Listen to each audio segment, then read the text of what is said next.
بسم الله الرحمن الرحيم.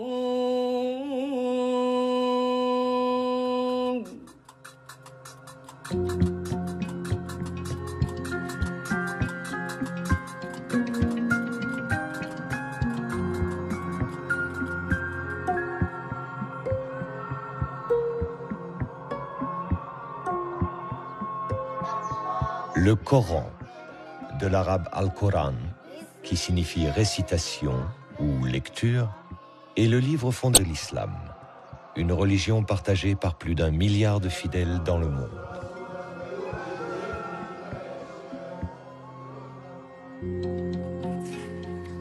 Pour les musulmans, le Coran est le recueil de la parole de Dieu, qui fut révélé au prophète Mahomet entre l'an 610 et l'an 632 de l'ère chrétienne, à la Mecque et à Médine, en Arabie saoudite. L'ensemble de la révélation se répartit en de multiples unités de texte très courtes, appelées versets, au nombre de 6000. Dans le Coran, ces 6000 versets sont regroupés en 114 chapitres, appelés sourates, identifiés par un titre de longueur variable et organisés selon un classement précis, des sourates les plus longues aux sourates les plus courtes.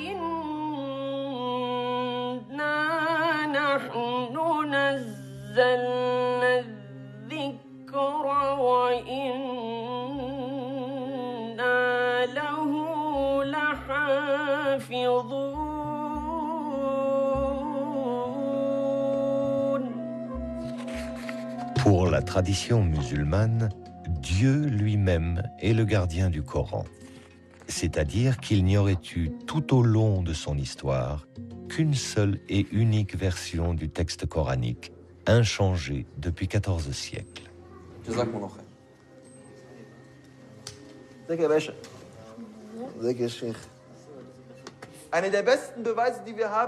L'une des meilleures preuves que nous ayons, c'est le fait que tous les Corans dans le monde entier soient concordants. Le Coran qu'on lit au Maroc est le même que celui qu'on lit en Chine, et celui qu'on lit en Arabie Saoudite, le même qu'on lit ici aujourd'hui en Europe ou en Afrique du Sud. Où que l'on aille, quelle que soit la direction vers laquelle on regarde, c'est toujours le même Coran.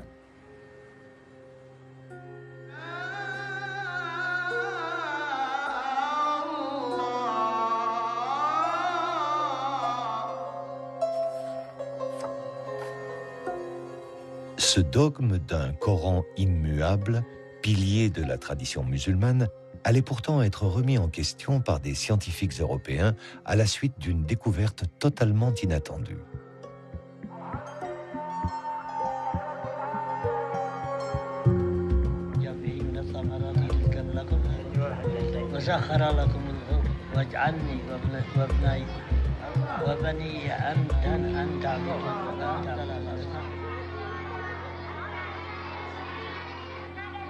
En 1972, le toit de la grande mosquée de Sanaa, la plus ancienne de la ville, s'effondre et laisse apparaître une sorte de cache où se trouvaient dissimulés depuis des siècles des milliers de parchemins.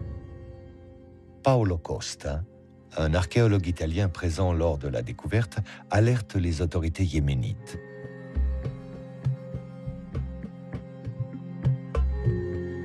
Il s'agirait de fragments de Corans anciens. Une équipe de chercheurs européens procède à une datation au carbone 14 et confirme. Ces fragments datent du tout premier siècle de l'islam, vers l'an 680 de l'ère chrétienne.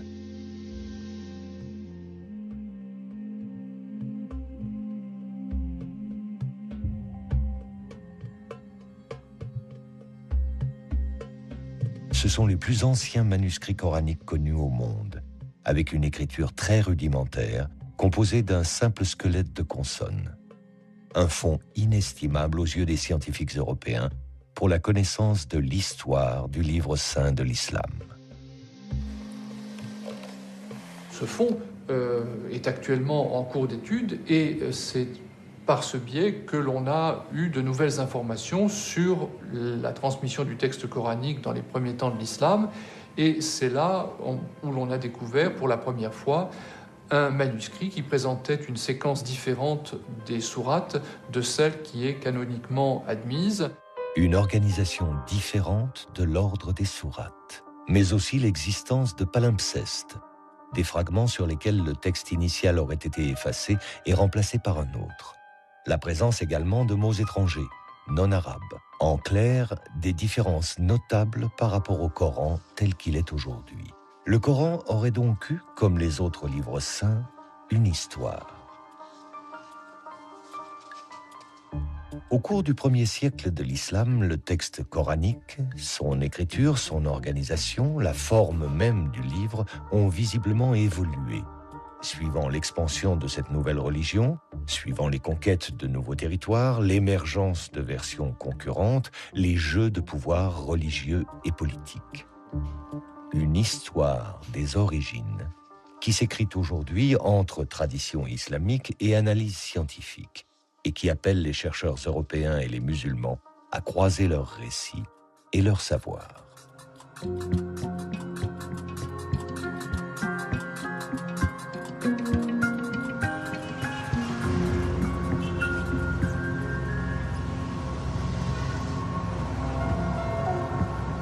Ferid Haider est étudiant à l'Université libre de Berlin, au département des langues sémitiques et arabes. Mais en tant qu'imam, il est à ce titre porteur de la tradition musulmane.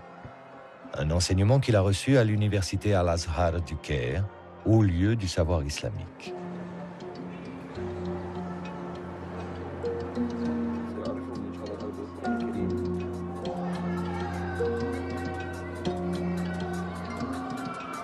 Dans la mosquée, les étudiants venus du monde entier se retrouvent pour des discussions théologiques, un partage de connaissances, et pour la récitation du Coran, comme un écho perpétuel à la révélation faite au prophète Mahomet au tout début du 7e siècle. À cette époque, l'Arabie n'était qu'un vaste désert que parcouraient les nomades et leurs caravanes. L'oasis de la Mecque abritait la Kaaba, un sanctuaire où l'on vénérait encore de multiples dieux, des idoles de pierre. Pourtant, les tribus juives et les chrétiens présents en Arabie diffusaient depuis longtemps déjà l'idée de la foi en un Dieu unique. Parmi les habitants de la Mecque, un homme faisait exception. Il s'appelait Mohammed, Mahomet. Marchand caravanier, âgé d'à peine 40 ans, il avait pour habitude de partir méditer seul dans une grotte. C'est là qu'il a reçu, en l'an 610, sa première révélation. Un homme lui apparut. L'homme marcha vers lui et lui dit « Ikra, lis, au nom de ton Seigneur qui a créé. »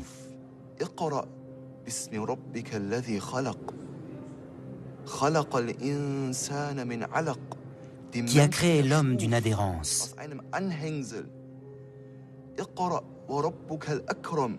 Lis. Ton Seigneur est le très noble.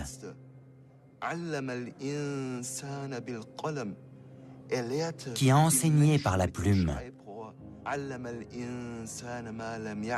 A enseigné à l'homme ce que l'homme ne savait pas. Et cet homme que le prophète Mahomet a vu, c'était Jibraïl, l'archange Gabriel. Cet archange en qui les chrétiens et les juifs croient aussi. Ces 5 versets furent les premiers de la révélation faite à Mahomet. La révélation, tout entière recueillie dans le Coran, affirme avant tout que Dieu est unique et que Mahomet est son ultime prophète, son messager, dans la lignée d'Abraham, de Moïse et de Jésus.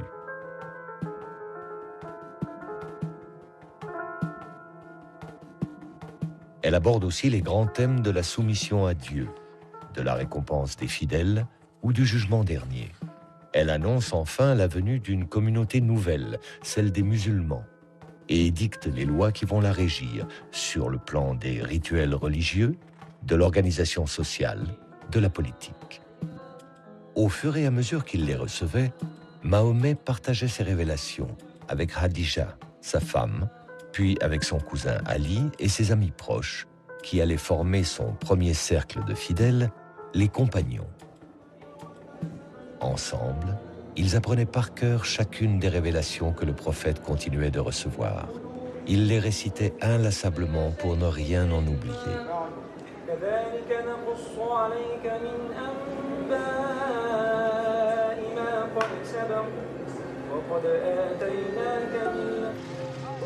Si la Mecque est aujourd'hui le lieu le plus sacré de l'islam, appelant chaque année par millions les musulmans au pèlerinage autour de la Kaaba, il n'en fut pas ainsi au temps du prophète.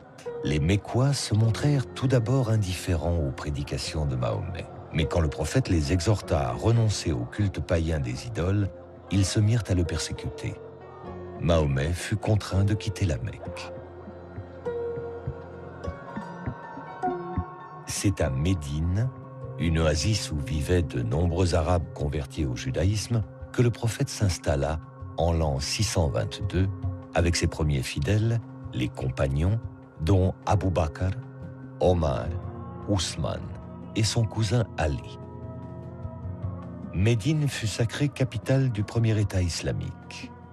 À la tête d'une communauté nouvelle et dotée d'une puissante armée, le prophète Mahomet partit à la conquête de nouveaux territoires.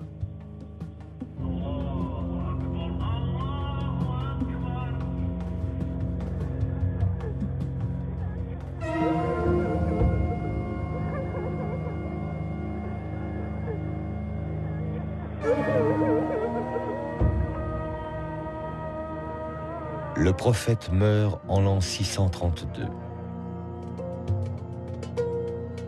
À sa mort, la presque totalité de la péninsule arabique s'était ralliée à la foi monothéiste de l'islam. Mais le prophète ne laissa aucune indication quant à sa succession.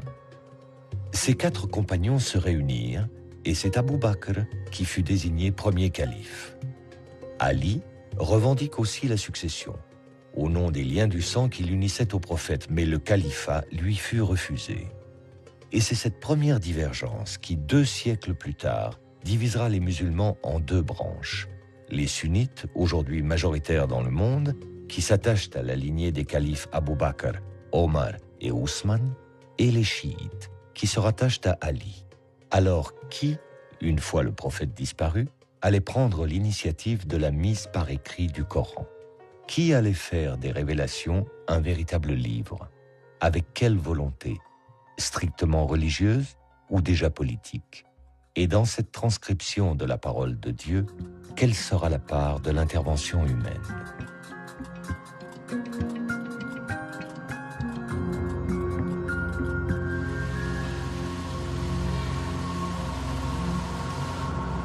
François Desroches est l'un des spécialistes mondiaux de l'histoire des manuscrits arabes. C'est à la Bibliothèque nationale de France, où est conservée l'une des plus importantes collections de manuscrits anciens, qu'il travaille actuellement sur des Corans provenant de Damas et du Caire. En tant que paléographe et codicologue, il applique au Coran une double analyse, à la fois de l'histoire de l'écriture et de l'histoire des codex, les plus anciennes formes de livres reliés. Dans les débuts de l'islam, la mise par écrit du Coran semble avoir été un enjeu important pour les communautés musulmanes. Il y a, semble-t-il, la volonté de réaliser ce qui était une promesse contenue dans le texte coranique, celle d'un kitab, d'un livre qui se matérialise, et on a bien l'impression que transcrire le texte coranique correspondait à une urgence de posséder un livre qui faisait de la communauté musulmane la détentrice d'une écriture au même titre que juifs et chrétiens qui étaient peuple du livre, Ahl al-Kitab.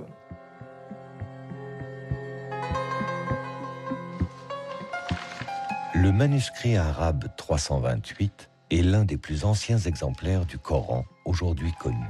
Écrit sur du parchemin, de la peau de mouton, il est daté de la seconde moitié du 7e siècle.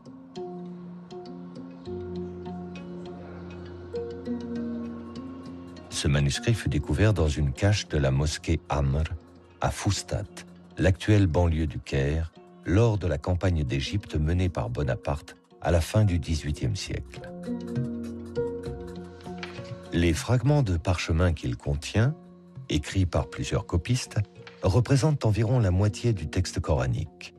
En plus de ceux qui se trouvent à la Bibliothèque nationale de France, d'autres fragments sont conservés à la Bibliothèque nationale de Russie à Saint-Pétersbourg, à la Bibliothèque apostolique Vaticane à Rome et dans une collection privée à Londres. Le manuscrit est particulièrement intéressant parce qu'il nous montre un certain nombre de caractéristiques de la transmission du texte coranique à l'époque ancienne, et notamment le fait qu'il était assez commun à ce moment-là de se mettre à plusieurs pour copier le texte sacré. Nous savons que le texte a été copié par plusieurs intervenants parce que les mains sont très caractéristiques. À côté de celle-ci, qui est sans doute la plus importante au sein du manuscrit, nous avons également un autre copiste et qui lui écrit dans un style beaucoup plus élaboré. L'écriture est de type Hejazi, du nom du Hejaz, la région d'Arabie où se trouvent la Mecque et Médine. C'est l'une des notations les plus anciennes de l'arabe, constituée uniquement d'un squelette de consonnes et donc d'une lecture très difficile. Il n'existait pas ou peu de signes qui permettent de distinguer des lettres identiques. Les voyelles brèves non plus ne sont pas notées. Quant aux sourates, elles n'étaient pas identifiées par un titre, mais juste par un espace vide qui les séparait.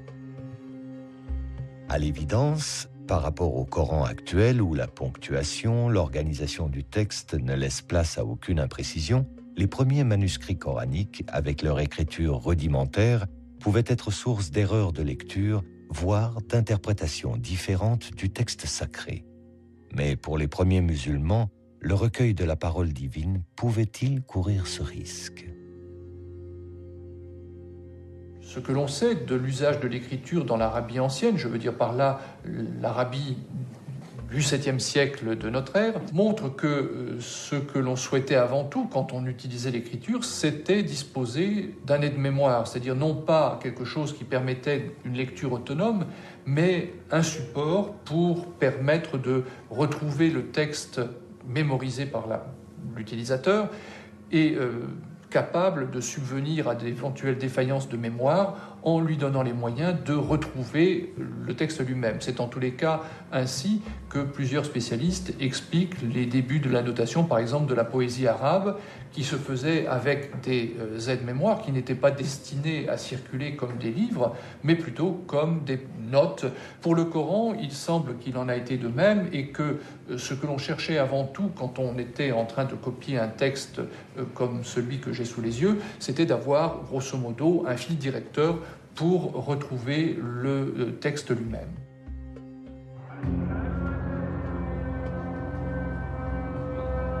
Même utilisée comme aide-mémoire, et malgré ses insuffisances orthographiques, la mise par écrit de la révélation coranique montre la grande confiance que témoignaient les premiers musulmans dans la capacité d'un livre à assurer la sauvegarde de la révélation coranique.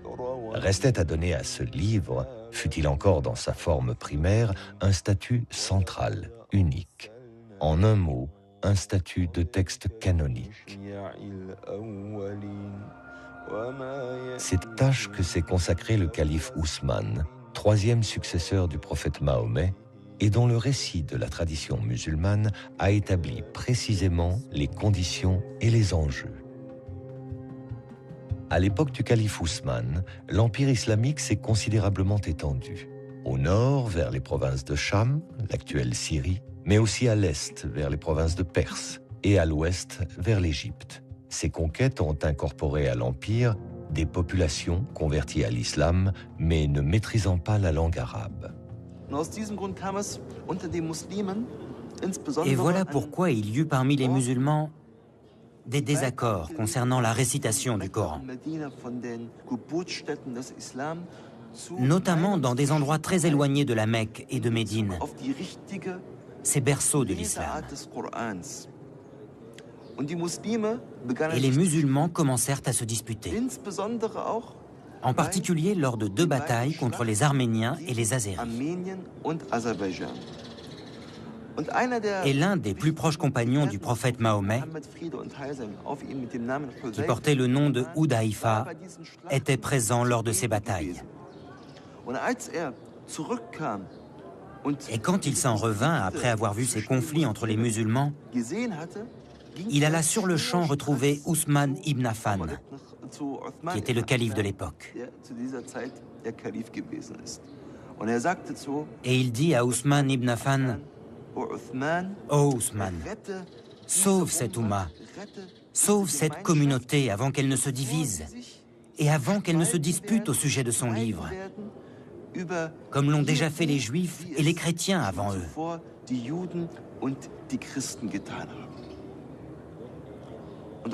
Et Ousmane ibn Affan prit cet avertissement très au sérieux. Et c'est la raison pour laquelle il fit convoquer une commission à laquelle il demanda de faire plusieurs copies du Coran. De Médine, les copies furent envoyées vers les principales villes de l'Empire musulman, vers la Mecque, Basra, Koufa, Damas et le Caire. Le calife Ousmane imposait ainsi sa version officielle que la tradition musulmane retiendra comme la Vulgate d'Ousmane, la forme canonique du texte coranique qui, encore aujourd'hui, est la version de référence. Mais l'imposition de cette Vulgate se fit au prix de décisions despotiques. D'autres versions du texte coranique existaient dans l'Empire, concurrentes, avec un nombre de versets ou une organisation différente des sourates. Les plus connues furent celles de Ali, le cousin du prophète Mahomet, qui, selon la tradition chiite, aurait compté 3 fois plus de révélations coraniques que la Vulgate d'Ousmane, et celle d'Ibn Masoud, qui fut lui aussi un des proches du prophète.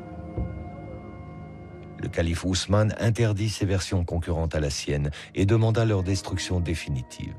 Ibn Masoud, qui ne voulut s'y soumettre, fut publiquement châtié.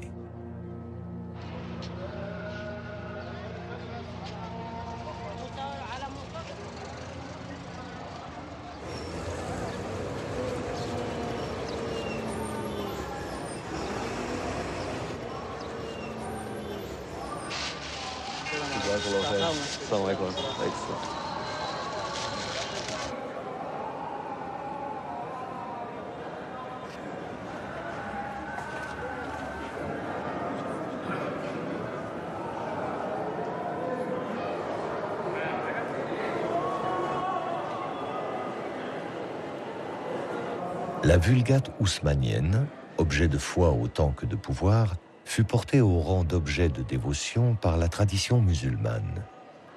Dans la mosquée Al-Hussein du Caire, un exemplaire du Coran attribué à Ousmane serait gardé derrière cette porte que les fidèles embrassent. Une véritable relique que, exceptionnellement, Ferid Haider est autorisé à approcher.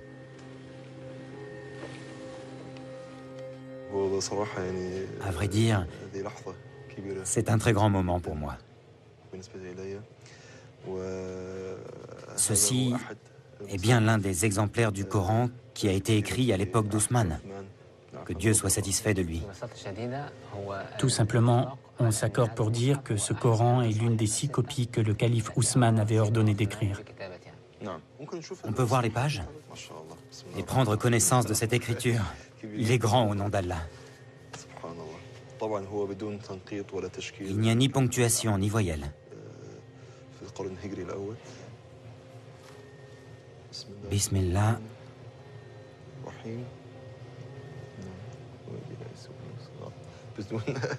Sans ponctuation et sans voyelle, cette sourate est très difficile à lire.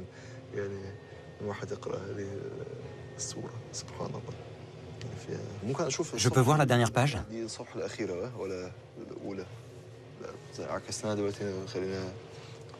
C'est la dernière, celle-ci?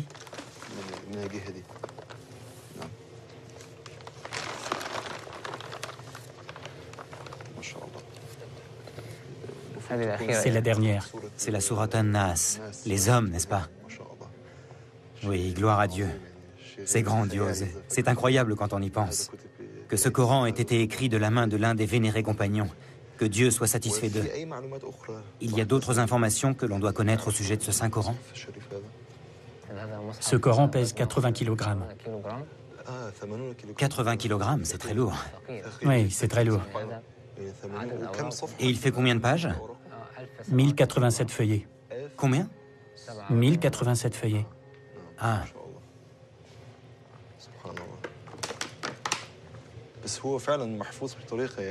Franchement, la conservation est superbe.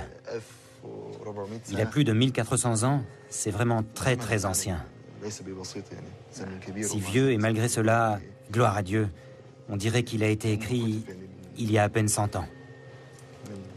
Dieu est grand, c'est merveilleux. On dit qu'il y a des taches de sang dans ce Coran. Je ne sais pas à quelle page elles se trouvent. Pourtant, elles existent bel et bien, mais j'ignore où.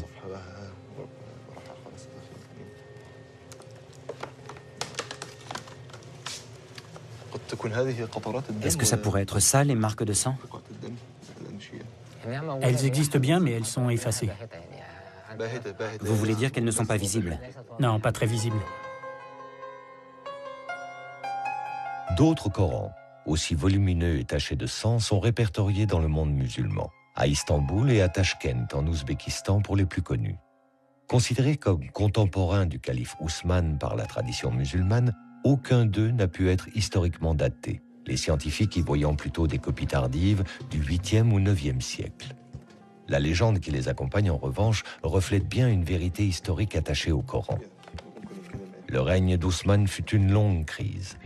Après 10 années d'un pouvoir despotique, en l'an 656, il fut assassiné dans son palais de Médine, entouré de Corans, précise la tradition, expliquant ainsi les taches de sang califales sur les pages du texte sacré. Les révoltés auraient accusé Ousmane d'avoir imposé par la force sa seule version officielle du Coran. Le Coran, c'était plusieurs livres et toi, tu les as réduits à un seul. Allusion directe aux versions concurrentes d'Ali et de Ibn Masoud, détruites sur ordre d'Ousmane. Ali, qui avait revendiqué la succession par ses liens de sang avec le prophète Mahomet, fut porté au pouvoir. Mais son règne tourna court. Ali fut destitué par un jeune gouverneur de Syrie, du nom de Muawiyah, un proche du calife Ousmane. Ali est assassiné à son tour. Muawiyah s'empara alors du pouvoir et fonda en l'an 661 la puissante dynastie des Omeyyades. Une dynastie sunnite qui allait régner sur l'empire musulman à partir de sa nouvelle capitale, Damas.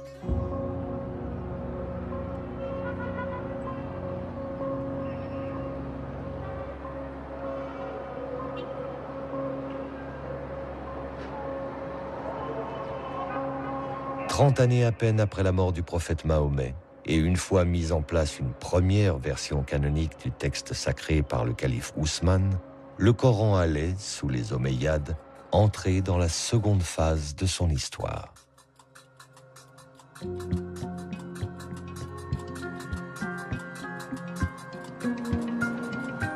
En déplaçant sa capitale de Médine à Damas, l'Empire musulman situait désormais le siège de son pouvoir religieux et politique dans un environnement plus complexe, voire plus hostile que ne l'était l'Arabie. Il fallut d'abord faire face à la révolte des chiites, menée par le fils d'Ali, Hussein, qui sera massacré à Karbala, en Irak, décapité par les armées omeyyades lors d'une bataille.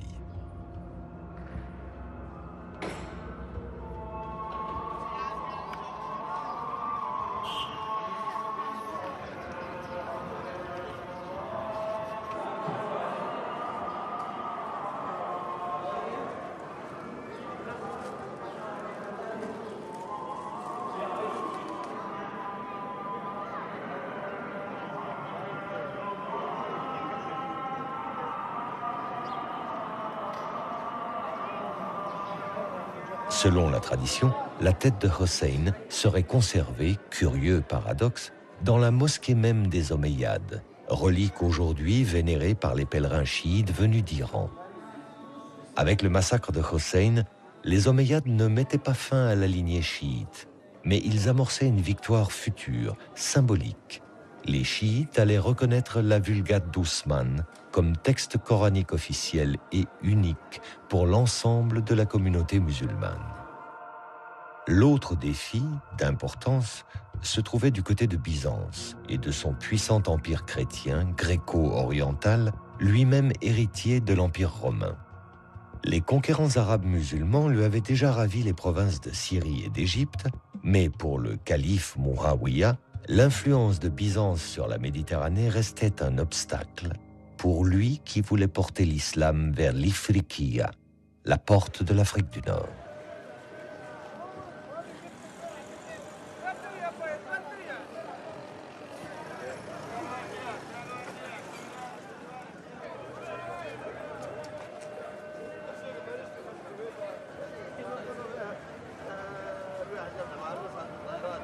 En l'an 670, le calife y envoie l'un de ses généraux qui fit de Kérouan l'islamisation du Maghreb et de la diffusion du Coran d'Ousmane.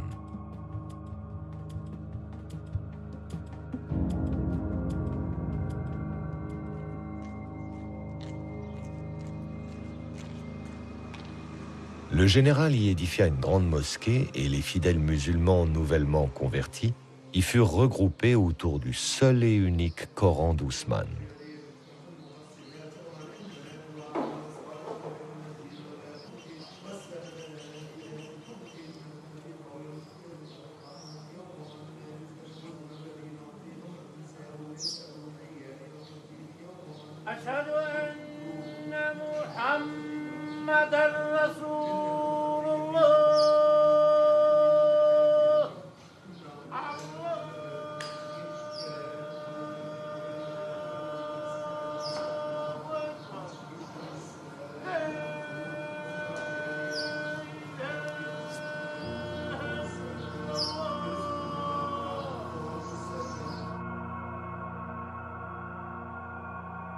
Au Coran apporté par les troupes omeyyades vinrent s'ajouter ceux que les copistes kérouanais commençaient à produire sur place. Ils allaient ainsi constituer l'une des plus grandes bibliothèques coraniques des premiers temps de l'islam, et dont il subsiste aujourd'hui une rare collection de quelques dizaines de milliers de fragments.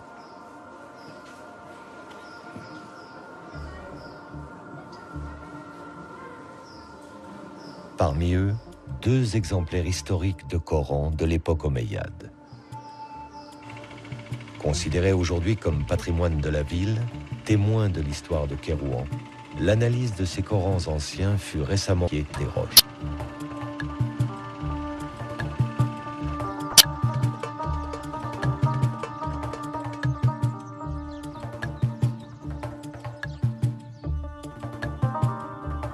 Soukira Dalma, docteur en archéologie islamique, les précieux fragments parchemins coraniques sont minutieusement restaurés.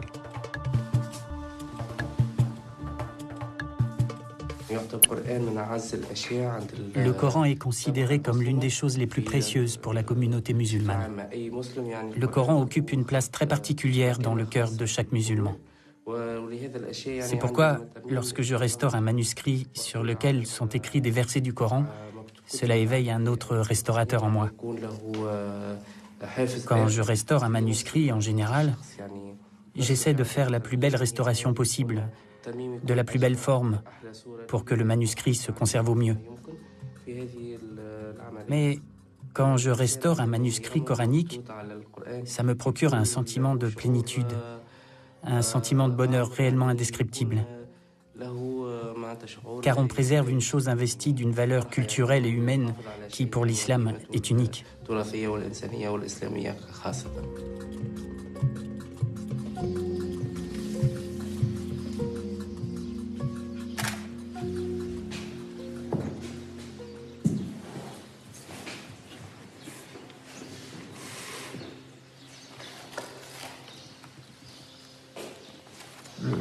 Le style d'écriture s'apparente assez bien à ce qu'on connaît sous le nom d'écriture du Hejaz, le nom de la région où se trouvent les 2 villes saintes de la Mecque et de Médine. De quelle époque vous daterez le cas échéant? C'est au début du 8e siècle et j'imagine que ça pourrait coïncider avec la deuxième phase, disons, de l'installation musulmane à Kérouan. Absolument.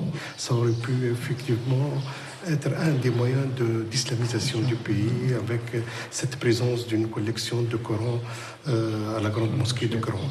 Il y a sans doute eu une volonté de faire durer ce manuscrit. On le voit dans ces pages qui ont été repassées pour les rendre plus lisibles. Absolument.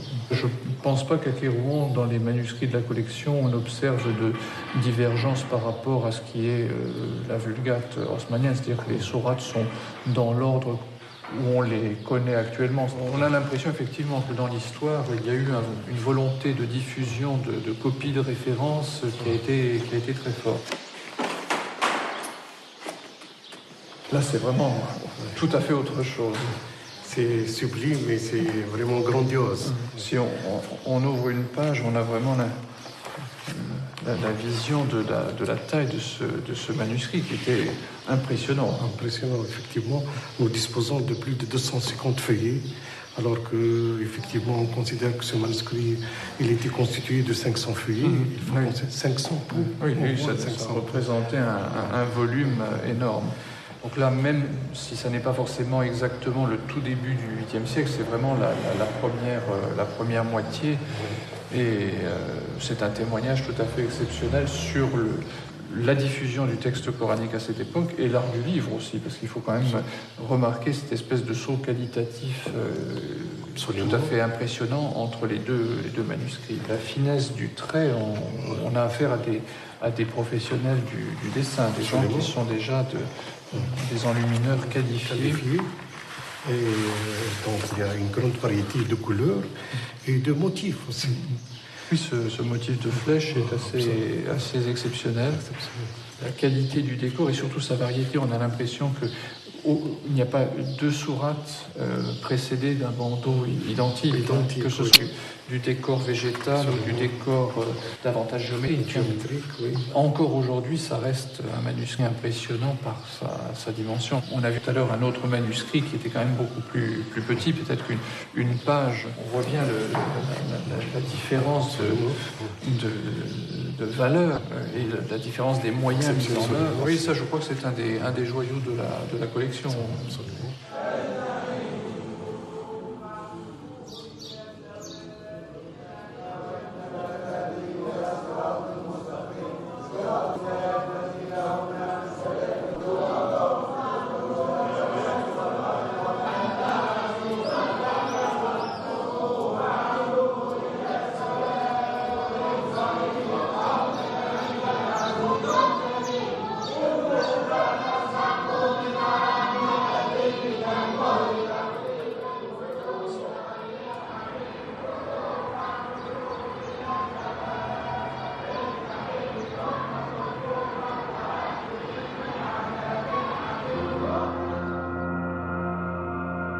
Avec des territoires conquis de la Méditerranée aux confins de l'Asie centrale, l'islam pouvait affirmer sa puissance face à l'empire chrétien de Byzance comme troisième et dernière religion révélée.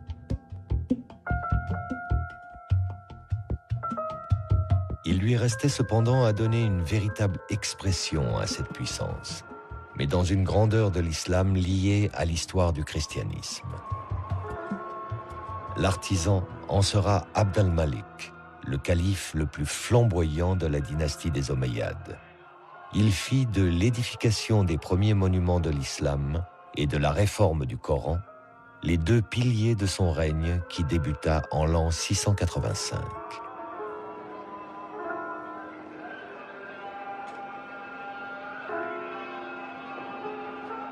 Sur l'emplacement même de la mosquée, avant que la région ne soit conquise par les musulmans, se trouvait une petite église dédiée à Saint Jean le Baptiste, une figure chrétienne présente dans le Coran sous le nom de Yahya. Son tombeau fut gardé au centre de la salle de prière et il est toujours, aujourd'hui, vénéré par les musulmans.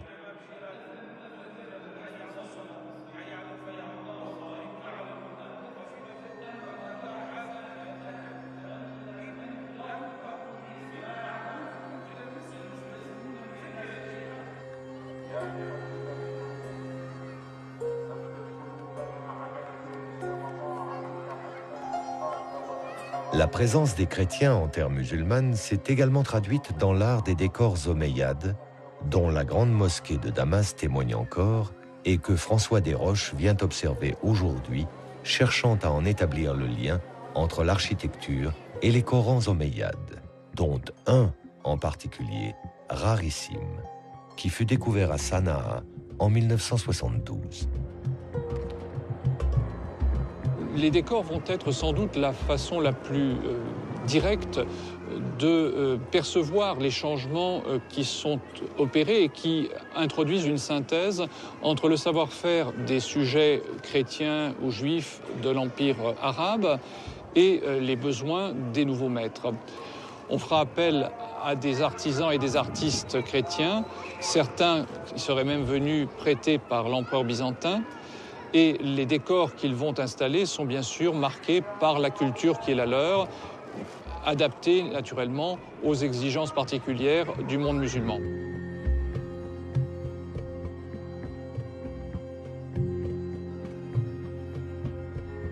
On peut faire des parallèles extrêmement précis entre ces mosaïques chrétiennes dont je parlais à l'instant et les décors des Corans. Dans les enluminures qui ornent les Corans d'époque omeyyade, on peut peut-être trouver une trace de l'influence de ces grandes constructions. On peut naturellement rapprocher la structure de la grande mosquée de Damas avec cette enluminure qui figure sur la page de droite de ce célèbre fragment trouvé à Sanaa il y a de cela quelques années.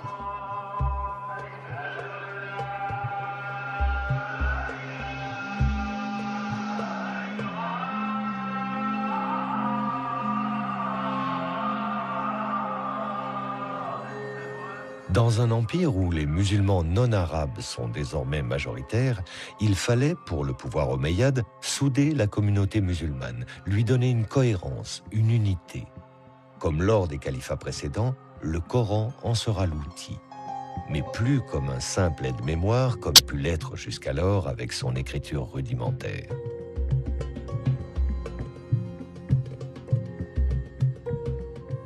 Pour le calife omeyyade Abd al-Malik, l'amélioration de la Vulgate d'Ousmane, au affectueux squelette de consonnes, il fit ajouter des ponctuations très précises. Distinction des lettres similaires, notation des voyelles, indication de prononciation. Ainsi complété, le texte coranique ne pouvait plus prêter à des erreurs de lecture ou à des interprétations contradictoires ou distinctes. Le calife Abd al-Malik appelle les musulmans à ne suivre que ce qu'il imposait comme l'unique version du Coran, Ousmane, mais au texte désormais définitivement fixé.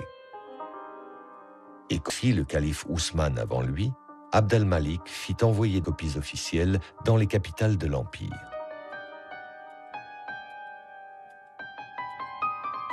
Moins d'un siècle à peine après la disparition du prophète Mahomet, l'islam, au même titre que les deux religions révélées, détient son livre.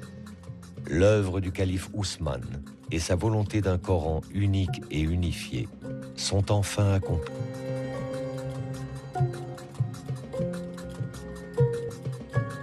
La Vulgate d'Ousmane, vénérée par la tradition musulmane, est la seule référence pour l'édition du Coran aujourd'hui dans le monde. Mais l'histoire des origines du Coran n'a pour autant pas encore livré tous ses mystères. Une inestimable collection de photographies qu'on croyait à jamais disparues vient de réapparaître. Entre les années 1920 et 1930, Gotthelf Bergstrasser, un chercheur orientaliste allemand, parcourut la Méditerranée de la Turquie au Maroc en passant par Damas et le Caire jusqu'aux grandes bibliothèques européennes à la recherche de Corans du 1er siècle de l'islam. Il en photographia les pages par milliers, constituant ainsi l'une des plus riches sources d'informations sur l'histoire du Coran. Dans la lignée des grands orientalistes allemands, Gotthelf Bergstrasser avait pour projet d'approfondir la recherche sur le texte coranique. Mais son rêve s'est levé. En pleine guerre, en 1944. L'Académie des sciences de Bavière a été bombardée. On déclara les archives détruites, anéanties. Les archives de Bergstrasser avaient été en fait volontairement dissimulées, peut-être par crainte à l'époque d'engager une analyse du Coran probablement jugée trop sensible. Retrouvées en 2007, elles ont été confiées à une unité de recherche de l'Académie des sciences humaines de Brandebourg, appelée Corpus Coranicum, et dirigée par le professeur Angelika Neuwirth. Pour elle et son équipe, le fonds photographique de Bergstrasser, par sa richesse, augure de plusieurs années de recherche passionnantes et soulevant l'enthousiasme des scientifiques européens, comme avaient pu le faire il y a plus de 30 ans les fragments de Sanaa au Yémen. Que va-t-on découvrir? Quels secrets ces archives vont-elles révéler de l'histoire du Coran au premier temps de l'islam? Il est encore trop tôt pour le dire, mais il est sûr que les archives de Bergstrasser offrent une opportunité nouvelle, exceptionnelle, d'élargir le champ d'analyse du Coran, mais avec une approche, aujourd'hui, partagée entre tradition scientifique et tradition musulmane. Nous essayons toujours de transcrire et d'analyser les manuscrits les plus anciens du Coran, car ils sont d'une plus grande importance et sont plus proches de l'époque à laquelle le Coran a été envoyé sur terre.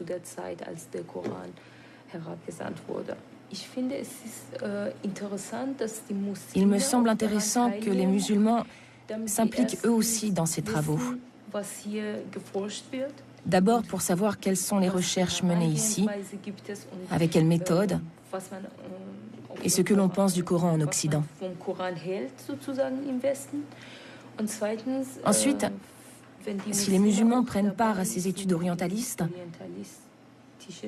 cela leur permettra peut-être de faire changer des opinions parfois défavorables à l'islam et au Coran, qui sous-entendent que tout cela est faux. C'est vraiment passionnant de transcrire ces manuscrits coraniques. On voit par exemple, quand on lit une sourate, la 20e sourate par exemple, je l'ai transcrite 3 ou 4 fois. Et maintenant je la connais par cœur. Et petit à petit, je comprends ce qu'ont ressenti à l'époque les gens qui lisaient le Coran. Moi, je trouve que c'est très utile de collecter des manuscrits et de les examiner. C'est très important pour les musulmans, parce que, en tant que musulmans, nous partons bien sûr du principe, comme il est dit dans le Coran d'ailleurs, que c'est Dieu qui a préservé le livre, avec les moyens dont disposent les hommes, bien sûr. J'aurais peut-être une autre question. Comment ressens-tu finalement, en tant que musulmane, le fait de participer à un tel projet qui est quand même dirigé et qui a été mis en place par des orientalistes, c'est-à-dire par des scientifiques non musulmans? Cela ne m'a jamais vraiment posé de problème. Il est vrai que nous avons une autre approche du Coran. Nous le percevons vraiment en tant que livre saint. Et nous y voyons notre religion.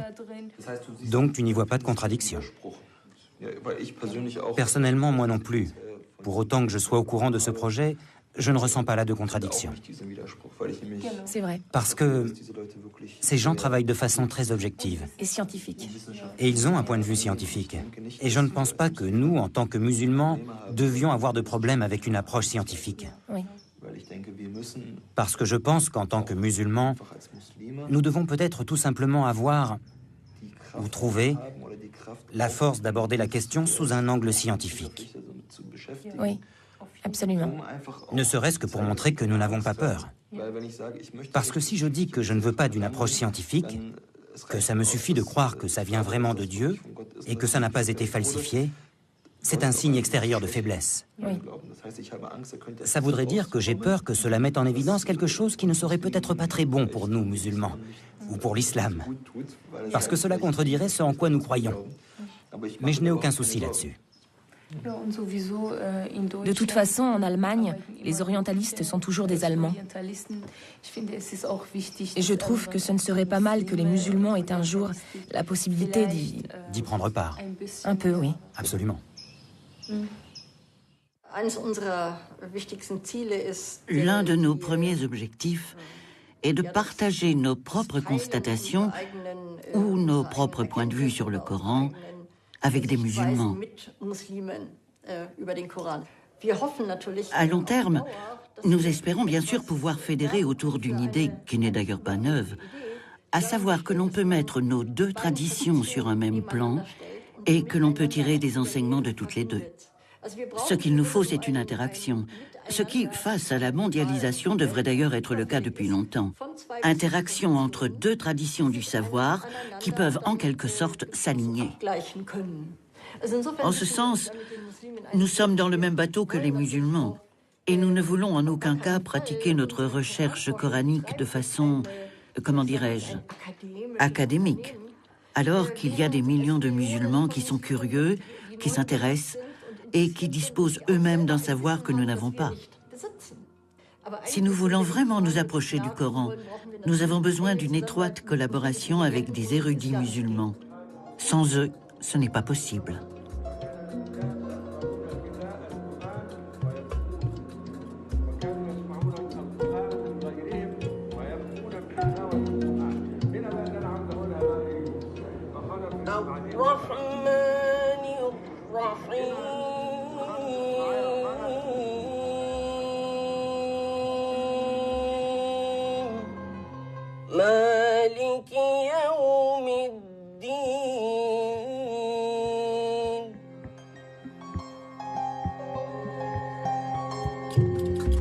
Samedi prochain, une histoire encore, mais d'un autre genre, celle d'un croiseur allemand de la Première Guerre mondiale.